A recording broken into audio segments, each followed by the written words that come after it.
Hello everyone. I hope everything is okay. We're still in Unit 8 and today's lesson is about gerunds and infinitives which is in Grammar 1. So let's start our lesson for today. The first thing that we should know is what's a gerund? Gerunds are made by adding ing to the base form of a verb. So you have the verb in the infinitive form, and to make it gerund, you have to add ing to the verb. Like when we say do plus ing, doing. Swim, when I add to it ing, it's swimming. Fall, when we add ing, it became falling. So doing, swimming, falling are all gerunds. Sometimes gerunds work like nouns in a sentence. We form the verb in the gerund form by adding the ing and we use it as nouns. It acts like nouns. Let's see some examples. Smoking is dangerous. Swimming is healthy. If we look at the first and second examples, we'd find that smoking and swimming are gerunds. And here in the sentence, they are in the subject place. Let's see the third and fourth examples. I like shopping. She hates running. Shopping and running. Here are, yes, they are gerunds. And we use them here in the place of the object for the verb. So, smoking and swimming in the first and second examples are the subject of the sentence. Shopping and running in the third and fourth examples are the object of the verb. We can also find gerunds after prepositions.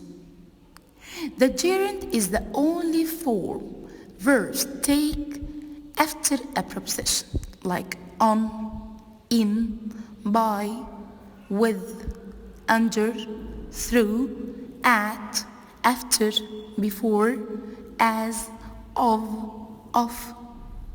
Let's see some examples to explain that. Water is needed for growing plants. Where is the gerund here? Yes, it's the word growing. Here, we use growing, the gerund form of the verb, after the preposition for. We passed the exam by working hard. Yes, the gerund here also is working. We brought it after the preposition by. I'm tired of working so many hours. Again, here, the gerund is working and it comes after the preposition of.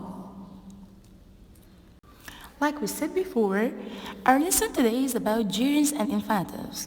So, here comes the question. When do we use gerunds after verbs? And when do we use infinitive after verbs or full infinitives after verbs?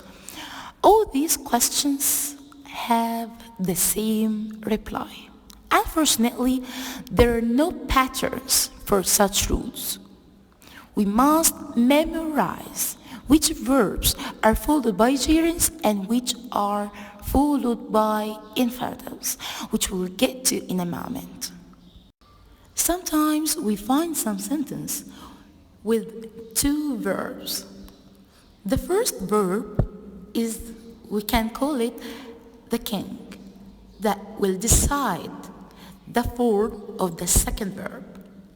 The first verb will tell you how to bring the second verb according to the categories that we have. We have the first category, which include verbs followed by gerunds. The second category include verbs followed by full infinitive. The third one include verbs followed by infinitive. The fourth one include verbs that could be followed by a gerund or full infinitive with a small change. And the last one, which is the fifth one, include the verbs which can be followed by gerund or full infinitive but with big change in meaning, which we have to pay so much attention within it.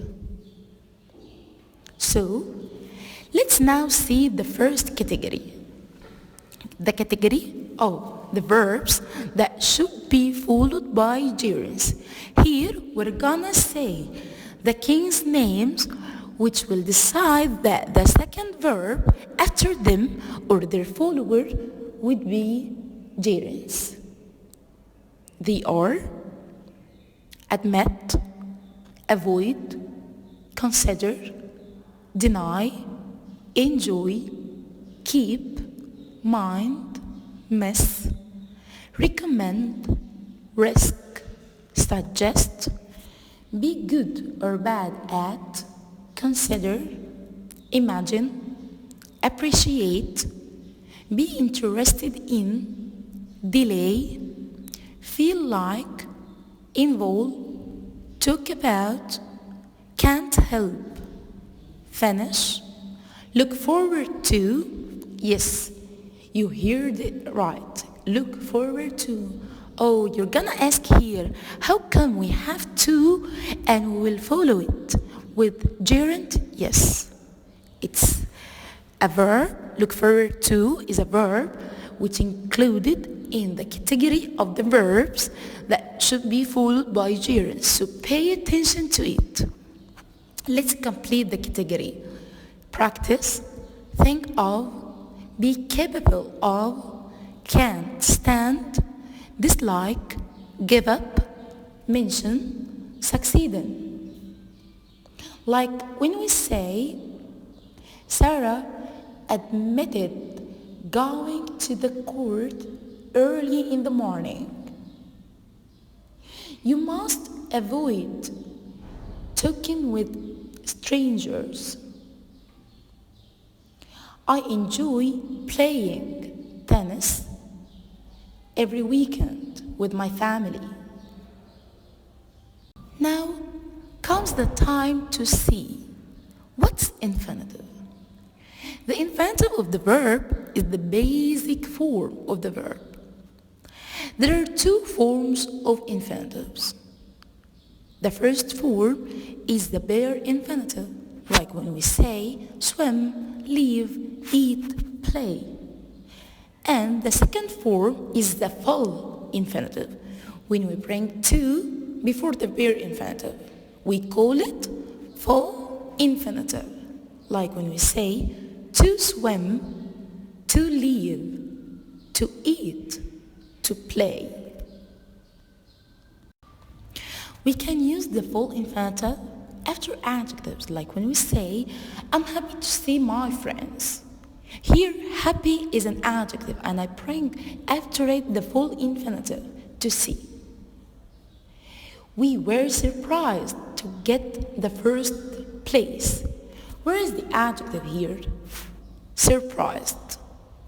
And we bring after it the full infinitive, to get. Infinitives and modals.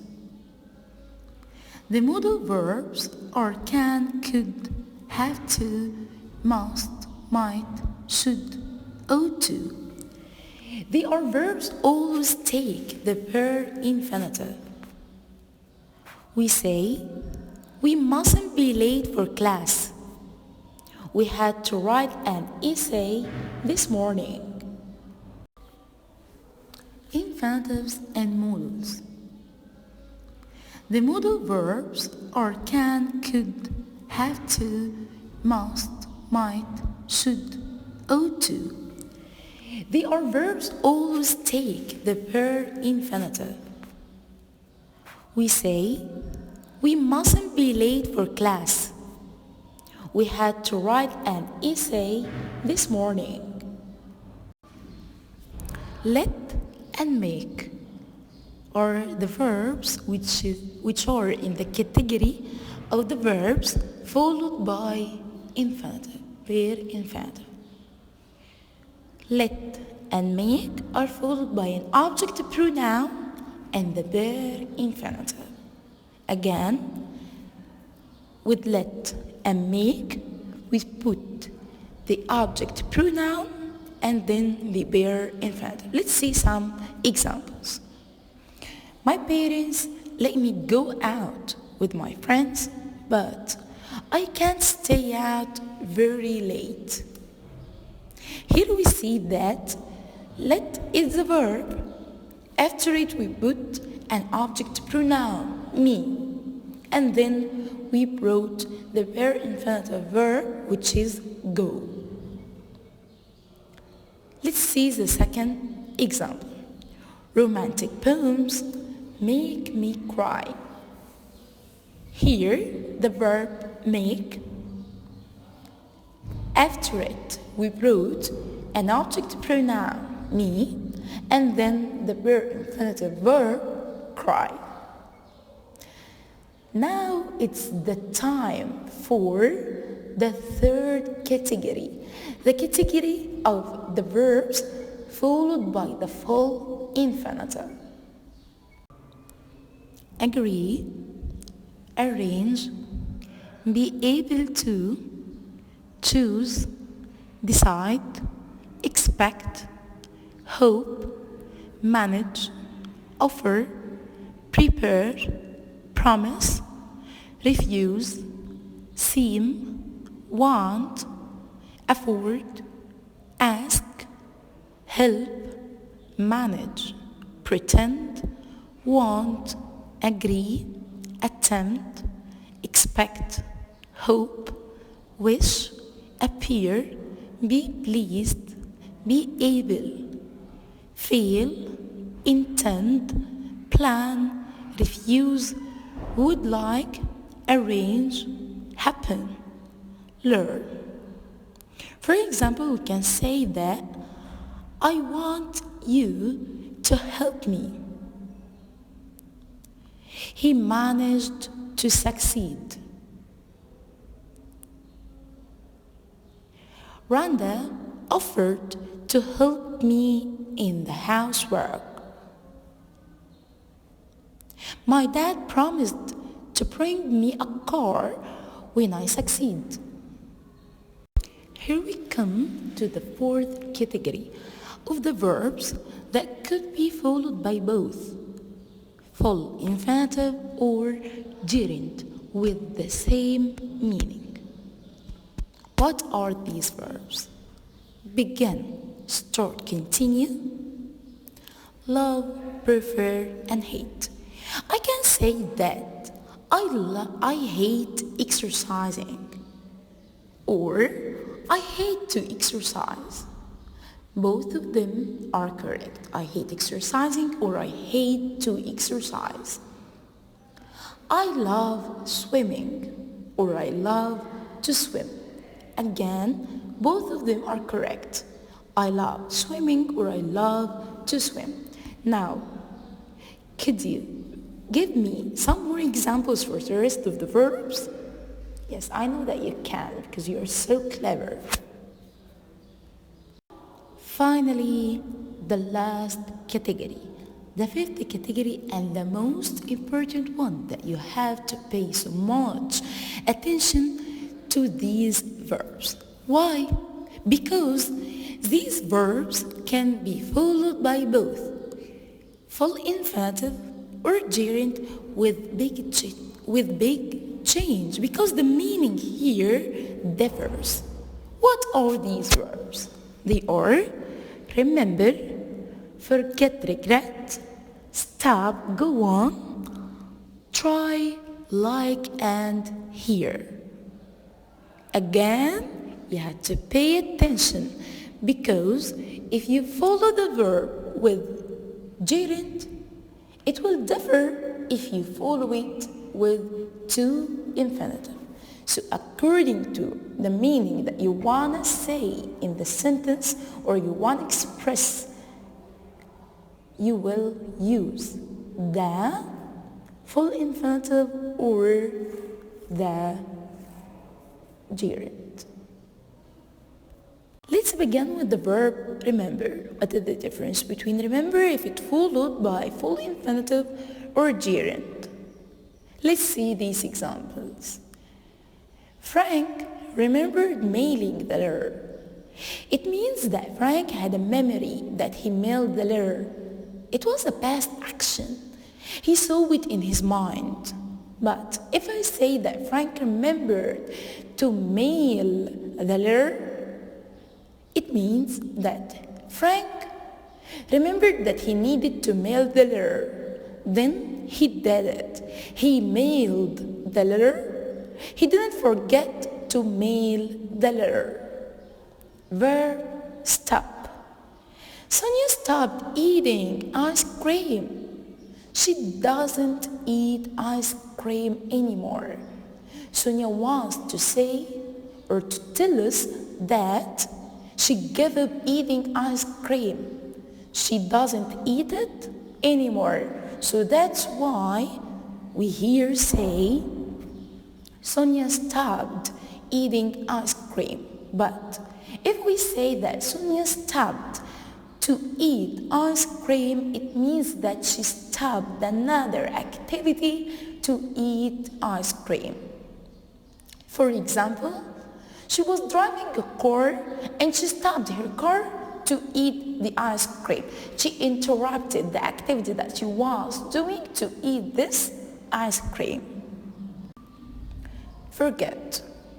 When we say Jane forgot to meet John, that means that Jane had planned to meet John, but she didn't meet him because she forgot about the plan.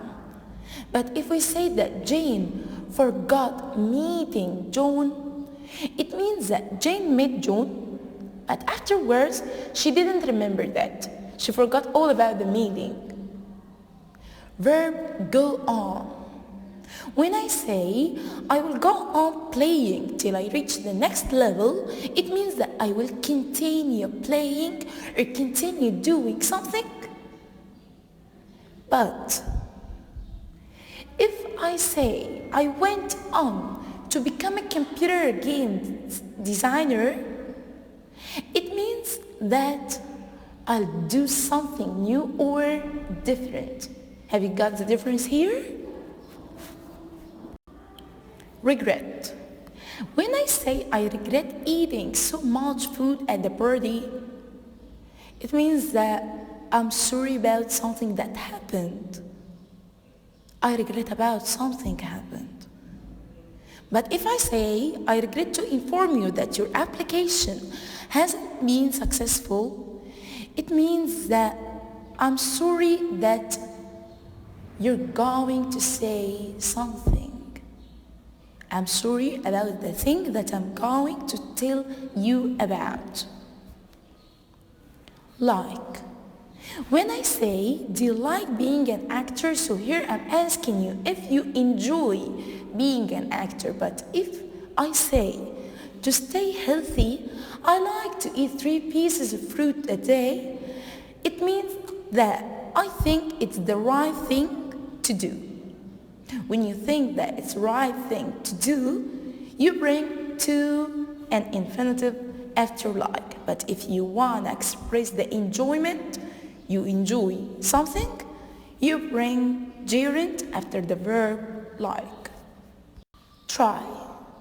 When I say try going in through the window, so here I want you to test or to sample this activity, to go in through the window, to try doing that. But when I say it, I tried to tell Laura that I couldn't help her, but she wouldn't listen. It means that it's something difficult or not possible to do. And the last verb here is hear. When I say I heard her singing a new song, it means I hear a part of her song. I hear a part of her singing. But if I say, I heard her sing a new song, it means I hear something from the start to finish, from the beginning till the end. I hope you enjoyed this lesson for today, and I hope that you understand every single detail of it. You have studied very well and you have to pay so much attention because this lesson is very important. Good luck.